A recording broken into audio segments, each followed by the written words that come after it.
Well, thank you so much for inviting me. It's a real honor to be here. What I want to do is to talk a little bit about very much part of a world movement, the issues that all the developed and developing world has with food supply. Do we continue increasingly to rely on agrochemicals and transport to sort our food systems, or do we look at ways in which we bring food closer to people again? It's an issue very much that dominates policy in Europe, and over the last 2 or 3 years I've had the opportunity to look at what happens here, particularly in Shanghai, but is repeated in other Chinese cities as well, of the tensions between large-scale agriculture as an industrial and a chemical process that takes place away from cities, and an emerging ecological agriculture that takes place ever closer to cities. And the question then becomes, what's the impact of this new ecological agriculture? Can it make an impact? How might it be incorporated in the plans of China's cities, and what part could it play in that? So, and really what I want to do is to argue that, that while one might look at the difference between chemical agriculture and perhaps ecological agriculture, that the difference between them is far more than food. And that in ecological agriculture one has a founding stone really of what in China has become known as ecological civilization. So really in this paper it's an attempt to using some insights from Shanghai to look at the types of issues that ecological farming faces, but also some of the potential there. And I should say there that in addition to working at the University of Brighton in the UK, I am a member of an ecological farming cooperative. Now in the UK we're quite rural, we're 1 hour from the centre of London. If I were in Shanghai I would be really a city farmer. So I have a sort of sympathy with city farming here from our own farm. So what I want to do then is broadly to look at a little bit of the background of ecological agriculture, then to look at some of the farms in Shanghai, the motivations, some of the issues that ecological farmers face, and the issues that they face here in some ways are quite global. They're issues that people trying to do the same things in other locations would experience. Some of them are very specific to China, so have a look at those, and then some of the implications for the future. So, at the heart of it, and this would be the same in many countries, is that there has been a shift in small-scale farming, where once most farms were small-scale, were family farms in rural areas. There's been a shift where increasingly in rural areas farms are growing in size, they're becoming much more businesses, and small-scale farms are moving to new locations. Locations are largely in suburban areas, on the edge of cities, on small plots of land where they can continue. And if you look at the nature of the farmers, then it's moving from being full-time farming to part-time, and often there's new entrants to farming. Maybe they have got farming in their background, but they're new.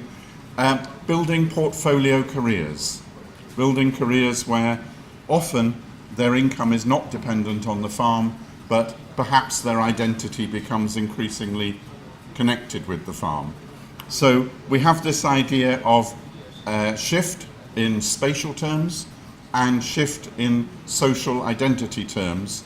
And it's driven around this idea of ecological productivism Safe food.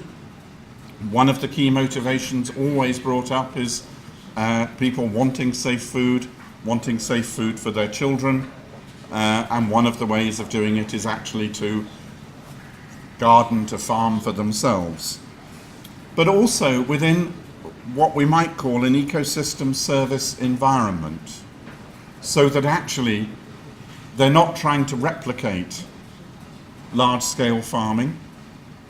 They're trying to farm within a paradigm that offers a range of services, whether it's in terms of connecting or allowing people to connect with farms and land, or it's about water purification, or it's about conservation more generally.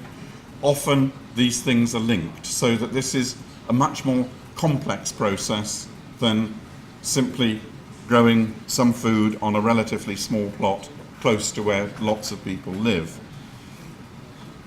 And when you look at it and you say, well, it's producing very good food, it's close to people, many parents would say that they want good food for their children, this ought actually to work. But what you find in Shanghai, certainly in many places, is that very few ecological farmers really thrive. Their businesses, they struggle, they're at the margins.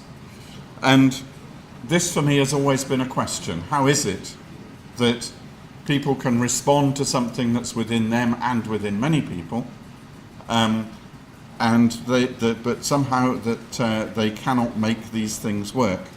My own farm, our farm in the south of England, we've been going for nearly 25 years and we still struggle. We've got larger, we've got smaller, we've done all sorts of different things, but always we're on the margins of viability, and that's in economic and in social terms, about how many hours there are in the week that we can work to try and keep things going. So this is a very common problem. And what we look at here is to say, well, perhaps there are new business models needed. Perhaps one of the problems is trying to do something new, but actually not having the models to do it, not having an understanding of how we might put these things together. Government support to help pioneers move into more sustainable environments, all sorts of things around the way in which people farm. So I want just to give some insights into that. Okay, now I'm not going to go back over ecological civilization. That was brought up before. There's lots of contestation about what it means, but certainly I think there is a challenge there to orthodox economics, a shift from very, well, I would say simple neoclassical demand supplies to a much more complex idea around shared values, perhaps a shift from normative or from positive towards normative economics, and even questions about whether economic growth is what we should look at. Again, something there, can one have different models of these sorts of things?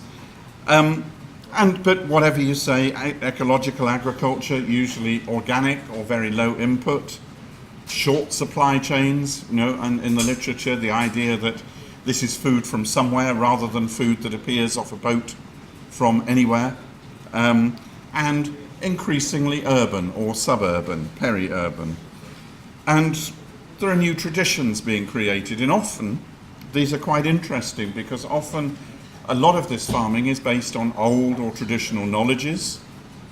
Much of the organic farming that takes place around Shanghai is reminiscent of farming that took place across China a long time ago. It's hard labor, a lot of it, relatively difficult to mechanize.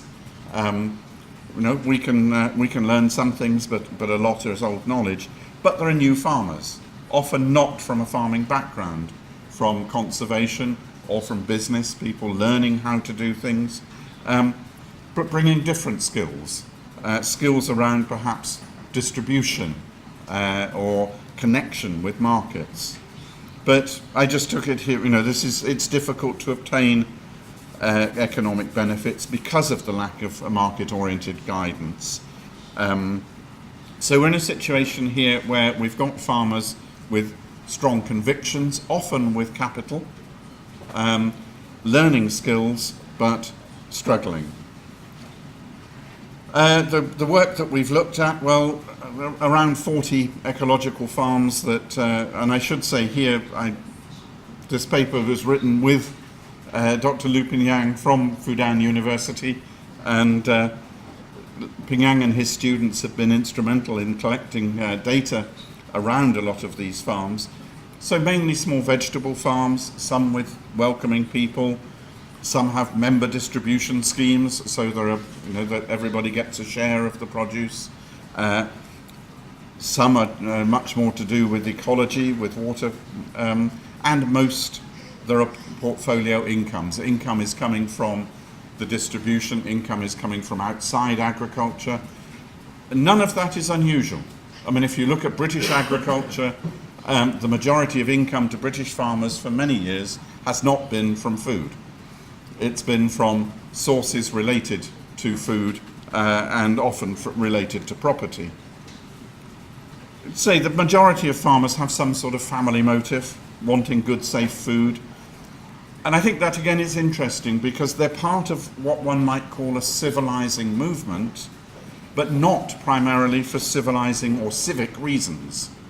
So that might be in there that farmers want to do good for society, but often that comes second to how do they secure good food for themselves, their families, their friends. So you have again this duality of people who are providing ecosystem services almost as an externality, as a byproduct of what they want to do themselves. And it's that externality, that additional side that is really very much of interest because, again, it's extremely difficult for farmers to capitalize that. So they may provide all sorts of services to the community, to the environment, but how do they turn that into an income that allows them to survive? Most of these are small businesses.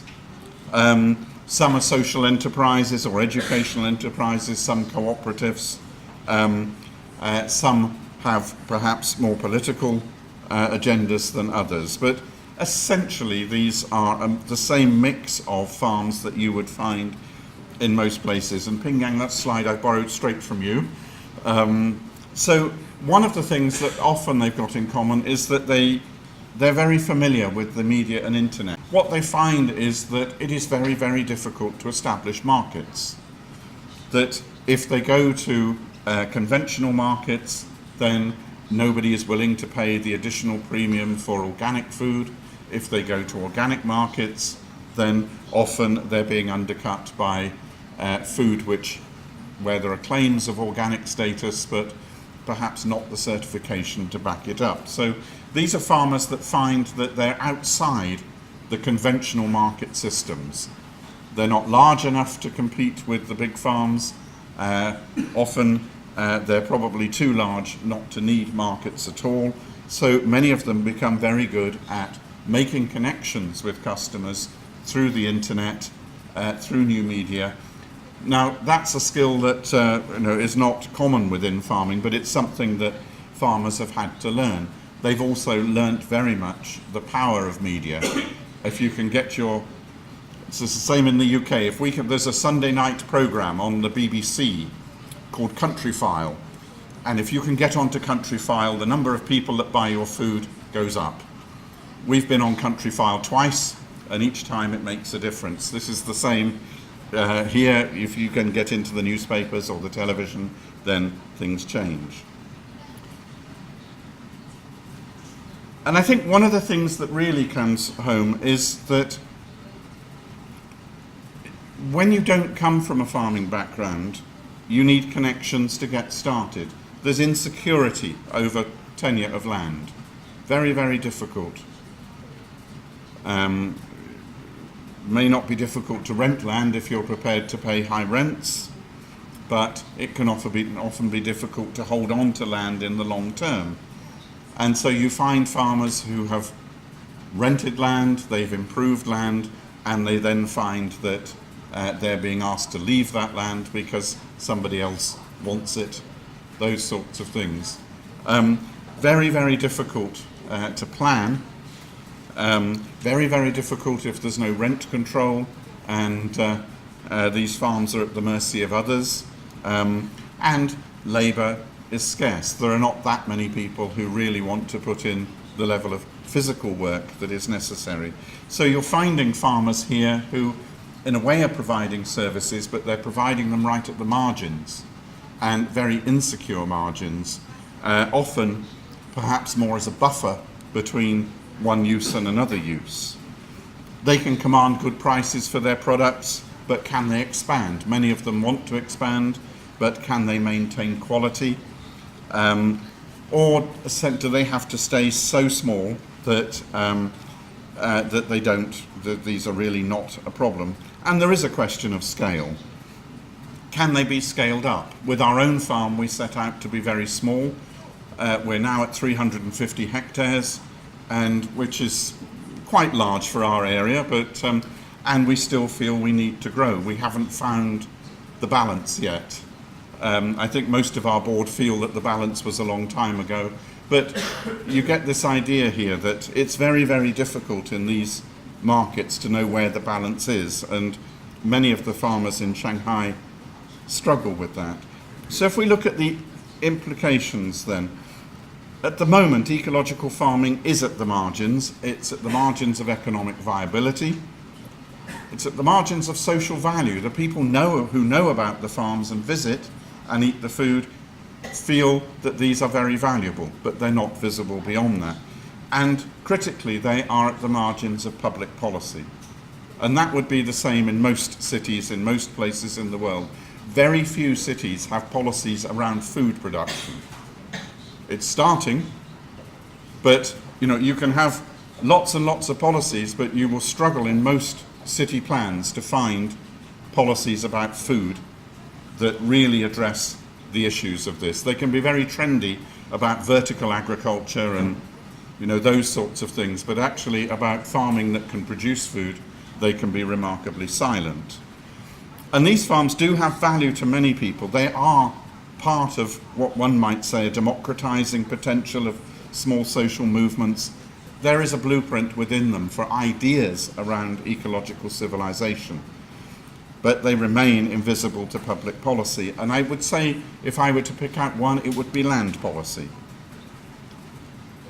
Again, you can have zoning of agriculture, but unless you've got some sort of security, particularly for ecological farmers, if we take over land that's had chemicals on it, it will be 10 years before that land is free of chemicals. It'll be 5 years before we can certify as organic under European regulations. Now, even in the UK, we struggle to get tenancies for 10 years.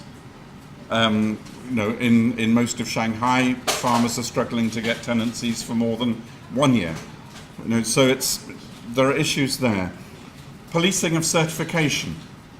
I mean, the idea with many of these farms is that you don't need certification because there's a trust between farmer and customer.